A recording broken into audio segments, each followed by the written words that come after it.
Hi everyone, and welcome to That's Mental.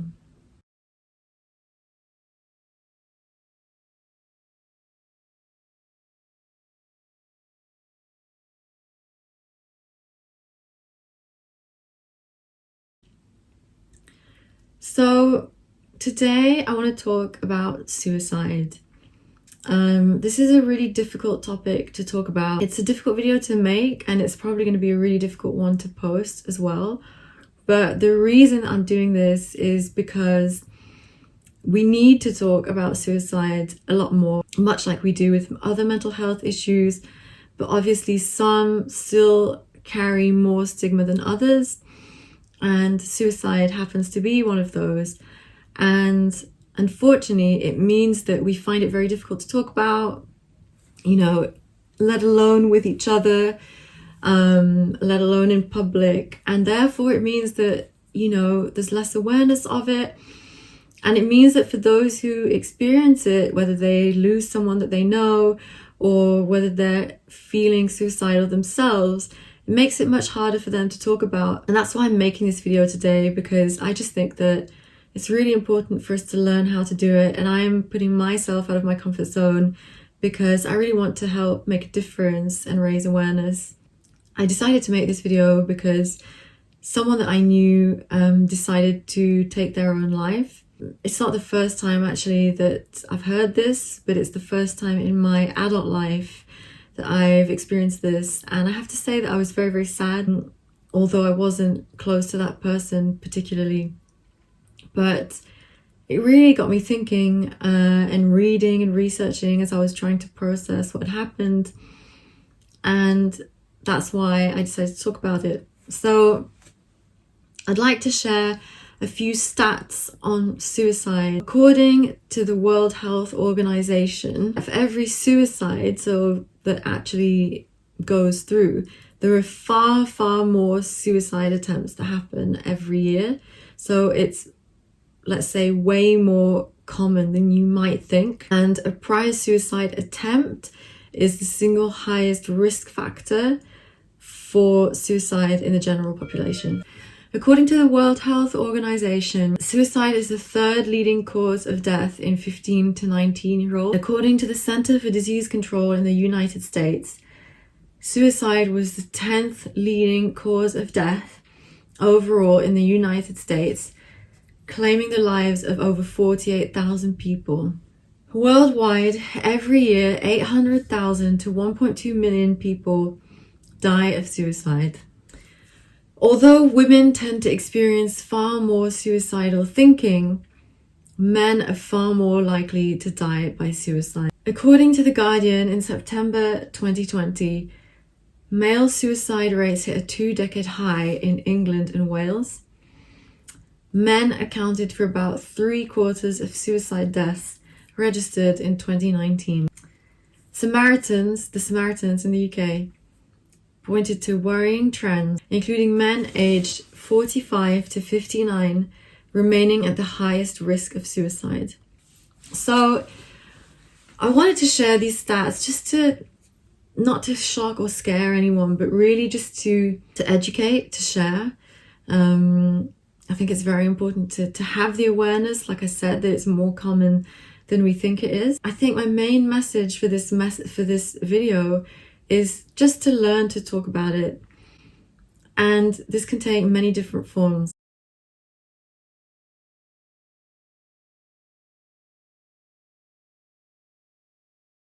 It could be learning just to talk about it with a friend. I think it's also talking about it is accepting death. That may be something that you find difficult, and that's something that you but I think is important to be able to talk about and understand and accept, no matter how a person might die. It also means talking about your mental health, understanding that having a suicidal thought is different to actually wanting to commit suicide and going ahead with it. Actually, many people can have suicidal thoughts. So it's not uncommon if you're depressed, if you're going through a difficult time, even if you don't have a history of depression, but you're going through an extremely, stressful or difficult time, it's not uncommon to have a suicidal thought and think, what if I just ended everything? However, it is different to actually get to the point where you might start planning it or think of going ahead with it. But for me, there's such a stigma associated with it that I don't think you would ever tell someone, you know, oh, I had a suicidal thought or I'm having one. And I would rather we were able to normalize that a little bit so that when people do reach such a dark place, they don't feel so afraid of mentioning it and speaking out about it. And that's not to say that I want to make it everyday conversation. I think that would be doing it a disservice. You know, it's not to trivialize the subject, but certainly just feeling a little bit less ashamed of having these thoughts. You know, it's normal to suffer. It's normal to struggle, to have a hard time. And when you are in a dark place and you can't think of any other way out, then yeah, it could be that you reach that place where you feel that this is your only solution. And I think that people should be able to share that without feeling afraid or ashamed. I also think that probably, and I can only speak, you know, as speculation, but perhaps there's a fear of hurting the other person. And I think that's another reason why we should learn to talk about it, because if you are able to hear someone, to listen to them, hear them out when they share something like this with you without overreacting or freaking out or calling an ambulance, just really listening, then I think it makes it easier for the other person to open up to you and just be honest about what they're experiencing. Now, I'm not saying that you shouldn't feel those feelings, because if someone that you're very close to, someone that you love, expresses this to you, it's normal that you're going to feel really sad or afraid, and that you are going to want to help them, and that's absolutely normal. But I think that learning to just reserve judgment and hold a space for that person when they confide in you can really, I think, I hope, would really make a difference, just in the way we perceive it as a society and how we can help one another to overcome these feelings. And one point that I did find online is that asking someone about suicide can actually really help. So if you're worried about someone having suicidal thoughts, apparently if you do ask them upfront, are you thinking about committing suicide, it can be a relief to them, because it allows them to actually name the issue. So it might seem really uncomfortable. Honestly, I've never done it. I really hope that I never have to, but I want us to learn that it's something that we can and should do, if it can help someone. Yeah, you know, for me, the statistics around men being affected more than women, in terms of actually going through with it and ending their lives, I think is very, it says a lot. It makes me really sad. As you might know, I made a campaign around Movember to show that men do have mental health. I wanted men to see other men, you know, embracing it, talking about it. I think that's another thing that we can do, you know, is to just help normalize mental health issues to men and women, but particularly to men.